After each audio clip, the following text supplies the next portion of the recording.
I am Dr. Meyer, coming to you from East Bay Disc Centers. I want to say thanks for coming in for your first appointment.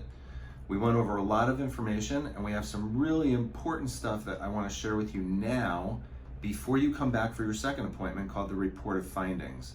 Because at that time, we're going to look at your x-rays, we're going to go over all the results from your exam, we're going to put the pieces together, and I'm going to be able to tell you how I think I can help you.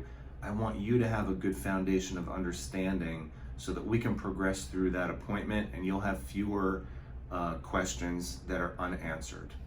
So first, I just want to touch on that condition we talked about a few times at your first visit. It's this one called subluxation.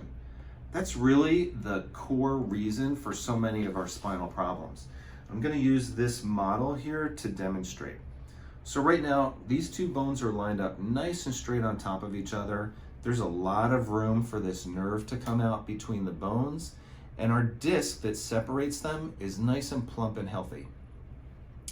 If I shift out of position, for instance like this, or tipping to one side or the other, or shifting backwards or forward, those are all examples of subluxation.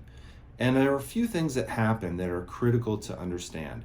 One, if I'm misaligned, these bones are not putting equal pressure on the disc in between them, and it's going to cause them to wear out.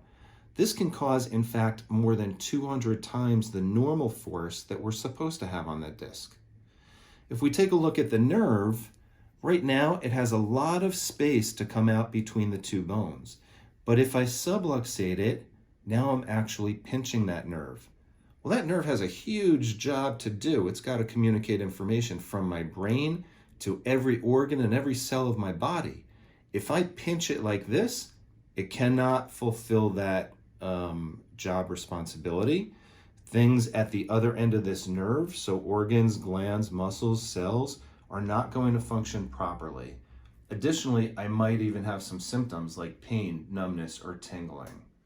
So let's go through this process here. If we are subluxated for a while and we don't correct that, the spine is going to degenerate. There are three phases that we'll talk about. The first one is where the position is rotten, and over time, the disc is beginning to thin out. It's no longer big and plump like a normal healthy disc. It's being worn out, too much pressure. We're also starting to get some pressure on the nerves. If we address it properly here with adequate chiropractic, then we can halt and stabilize the condition, and sometimes we can even get it back to normal. But if not, this is a progressive condition. It's a form of arthritis. It will move from phase 1 to phase 2. In phase 2, we're starting to develop bone spurs, and the bones are thinking, we've got to try and grow together to stabilize ourselves. Additionally, the disc is becoming more and more damaged, and you can see here there are little tears in the outer fibers of the disc, and that's allowing the center, called the nucleus, to actually bulge out and spread into that area where it does not belong. Here's a normal healthy disc with the nucleus staying very well contained right in the center.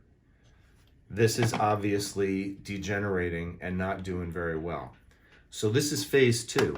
If we don't work aggressively there to stop that process and stabilize everything, it over time will progress into the final phase, or stage 3, where here we have very little disc left between the bones. It's like a flat pancake, and the bones are actually growing together so that they will never move again.